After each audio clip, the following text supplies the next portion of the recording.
Esta semana se conmemora los 28 años del triunfo peruano en la guerra del Cenepa. Y nuestro programa rinde un homenaje a aquellos valientes soldados que dejaron la última gota de sudor en el campo de batalla. Otros se inmolaron por la patria y son nuestros héroes. Y también damos inicio a las actividades conmemorativas, ya que se avecina las bodas de oro de la gloriosa aviación del ejército. Y hemos invitado esta noche a un oficial, defensor calificado de la patria y reconocido oficialmente como veterano de guerra y de la pacificación nacional. Él es piloto de la aviación del ejército y a quien le damos la bienvenida. Alfonso, buenas noches, bienvenido al programa. Muy buenas noches, Pepito, muy buenas noches a tu escuchas que siguen este programa, este muy importante programa que crea valores, que despierta valores y que pone en valor a nuestra gente, a nuestros soldados, a nuestra comunidad. Ok, bienvenido, Alfonso. Mira, nosotros hemos tenido oportunidad de tenerte ya en el programa durante 2 oportunidades, justamente para hablar del Cenepa.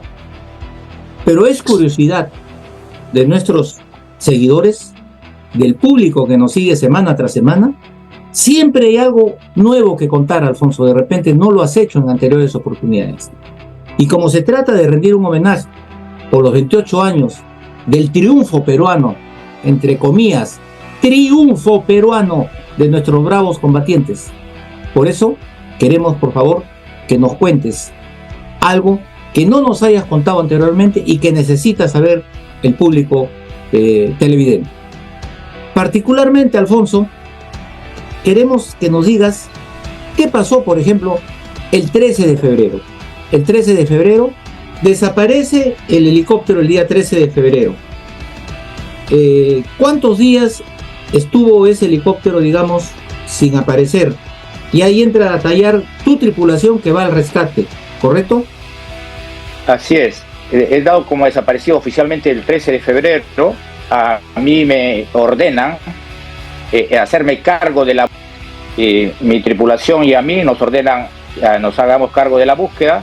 Y finalmente el día 23 de febrero, o sea, 2 días después, cuando estaba en misión de búsqueda, cerca al PB1, me comuniqué con el mayor Aranda González David, Gato Gordo que le decimos, con su copiloto Luis Rivas Yamanasi, la China Rivas, y su ingeniero de vuelo Quispe Paulino. Ellos, volando hacia el PB1, detectaron en el lecho del río Tatangosa un sobreviviente.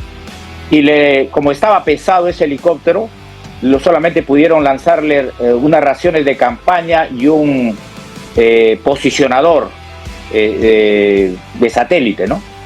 Entonces me avisaron a mí, yo rápidamente llegué a los 15 minutos desde el PB1 y lo buscamos como 30 minutos, es sinuosa la selva en ese sector, llena de árboles, y pudimos encontrar finalmente a un sobreviviente en el lecho del río Tatangosa, un lecho que es absolutamente pedregoso.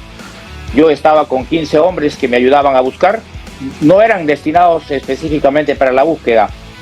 Lo encontramos a Mosquera. Yo, antes de aterrizar en ese hueco, ordené que le retiraran todo, que escondieran todos los alimentos para que no vaya a pretender ingerir alimentos el sobreviviente.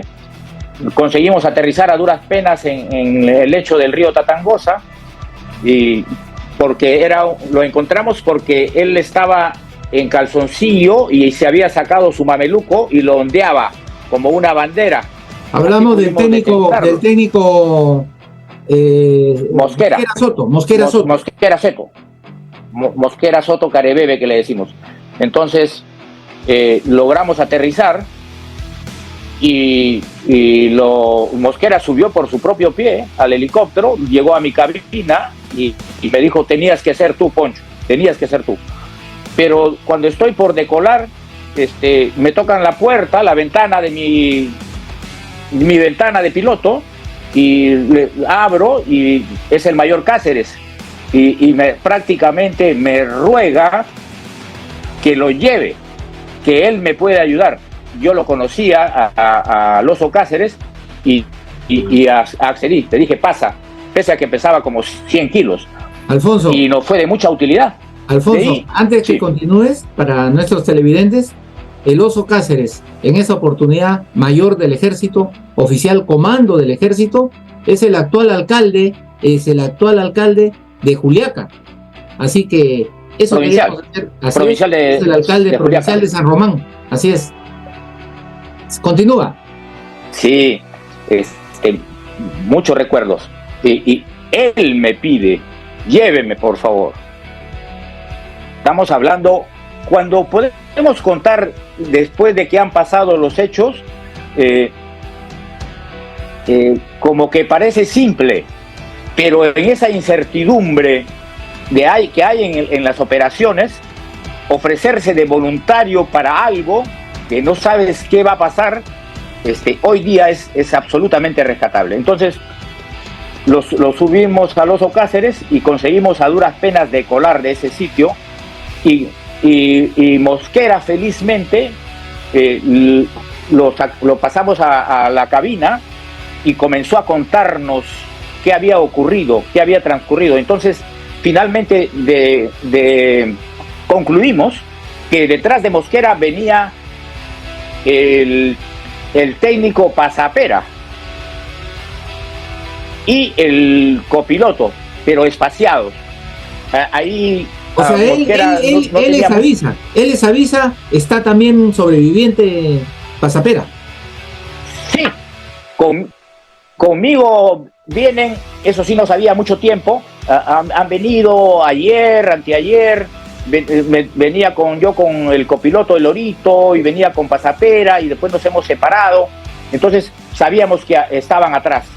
Entonces hemos subido el río Tatangosa, es selva alta, y de repente nos encontramos con una bifurcación, una que venía de la derecha y una que venía de la izquierda. ¿Cuál sigues? Porque ahí los minutos cuentan muchísimo para una gente que tiene 10 días de desaparecido en la selva. Entonces me vi en ese momento y tomé la decisión de no seguir ninguno, de seguir a los dos. Entonces comencé a hacer círculos subiendo esas dos quebradas, pero felizmente transcurrió como 3 minutos, 5 minutos y era en la quebrada de la izquierda, que a través de los árboles de la selva vimos que caminaba, que corría un hombre. Era el técnico Pedro Pasapera Choque, Pepacho. Ahí, en ese sitio, definitivamente no había cómo aterrizar mi 8. Entonces, hemos tenido que hacer hover, vuelo estacionario sobre los árboles de la selva que miden 30 metros, pero había un problema porque estaba recostado en una saliente del río, en una curva, y nosotros estábamos finalmente, los árboles que habían crecido del cauce, y también estábamos entre los árboles que descolgaban de esa curva, una lomita que había. Entonces estábamos rodeados de árboles. Cuando me estacioné sobre los árboles, estaba a 70 metros, y el cable tiene 50 metros, el torno de salvamento.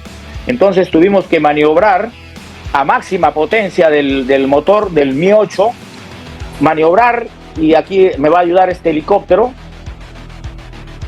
Estos eran los árboles de la loma y hemos tenido que maniobrar y estacionarnos sobre los árboles de la quebrada y manteniendo como esta pala los árboles que habían crecido en la loma.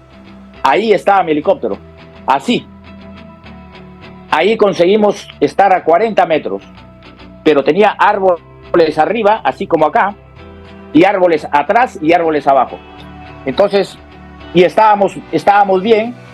Tuve que ordenar que corten el limitador de temperatura. El limitador de temperatura de los motores está diseñado cuando están conectados. El piloto, para que no vuelen los motores, el piloto no le ponga tanta potencia que se exceda los límites de temperatura.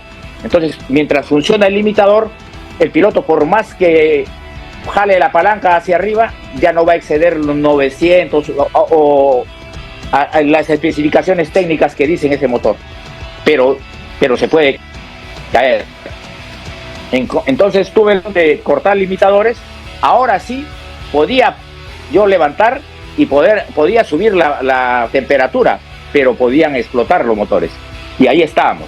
Entonces baja el Oso Cáceres con cable, con el torno, a través de los árboles, y llega a tierra.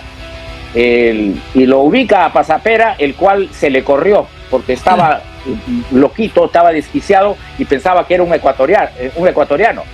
Entonces el Oso Cáceres comando, pues, lo ha alcanzado, lo ha jalado, lo ha convencido, creo que le metió un combo y finalmente lo amarra al cable, y yo seguía ahí en hover. Y mi copiloto Jesús Malca y mi ingeniero de vuelo José Namuche me hacían todas las indicaciones y me calmaban, ¿no? Porque ya te imaginarás la tensión de ese momento, ¿no? Ahí me engañaban. Estamos bien, Poncho. Era el segundo. Entonces Pasapera subió, apestaba porque estaba infectado totalmente, tenía unos huecos sobre las piernas, unos huecos del cual salía un alquitrán que estaba consumido por los gusanos. Entonces, al toque decolamos para enfriar los motores. Tenía 20 minutos en un excesivo régimen de trabajo para los motores. Y enfriamos los motores unos 3 minutos y regresamos otra vez a la misma posición para recogerlo al Oso Cáceres. Y, oh maravilla, cuando quisimos recoger al Oso Cáceres no funcionó el torno de salvamento. Dijo hasta aquí nomás. Entonces le tiramos al Oso Cáceres 5 raciones de campaña, de los cuales le cayeron 2 cerca, y les hicimos con señas que ya regresábamos. Y el Oso Cáceres, como buen comando, solamente hizo los pulgares arriba. Y de ahí hemos ido con nuestros sobrevivientes, Mosquera y Pepacho, a Ciro Alegría. Ahí los hemos dejado y continuamos con las mismas a recargar combustible a la estación 5 para continuar la búsqueda. En este caso, ya me acompañó David Aranda González con su helicóptero, la China Rivas y el técnico Quispe. Éramos 2 helicópteros ya buscando a los otros sobrevivientes. Buscamos por espacio de 1 hora y media más o menos. Comenzó a llover. En selva alta no veíamos. Gato Gordo no quería abandonar la búsqueda, yo tampoco, hasta que finalmente pues el entrenamiento nos hizo decir que ya comenzábamos a correr peligro la tripulación y la aeronave, ¿no? Y tuvimos que abandonar la búsqueda a golpe de 5:30 de la tarde. No encontramos a nadie más. Es una historia que por primera vez la cuentas. La vez pasada la habías contado de otra manera. Ahora ha sido más al detalle. Sí, claro. Pero también tenemos algunas preguntas, Alfonso, permíteme. Tenemos entendido que el general Roberto Quiabra tuvo una actuación, digamos, muy profesional en este desempeño, ¿no? En las operaciones. Y también nos hemos enterado que nuestro actual comandante general del ejército, el general David Ojeda Parra, era capitán en esa oportunidad. ¿Tuviste esa oportunidad tú de verlos a ellos actuar? Por supuesto. Yo en ese tiempo mi coronel Quiabra ya tenía experiencia porque él había sido jefe de Estado Mayor operativo del Huallaga y hicimos muchísimas operaciones. Él se subía a mi helicóptero, no tenía por qué, pero él se subía a mi helicóptero y comandaba las operaciones desde mi helicóptero. Entonces comencé a admirarlo, a ver su figura, su liderazgo, su conocimiento, su toma de decisiones, y de tal manera que cuando nos enteramos que mi coronel Quiabra iba como jefe de operaciones al PB1, respiramos tranquilos, especialmente los pilotos de la aviación del Ejército y de la Fuerza Aérea, porque teníamos un problema con el puesto de vigilancia ecuatoriano de Cóndor Mirador.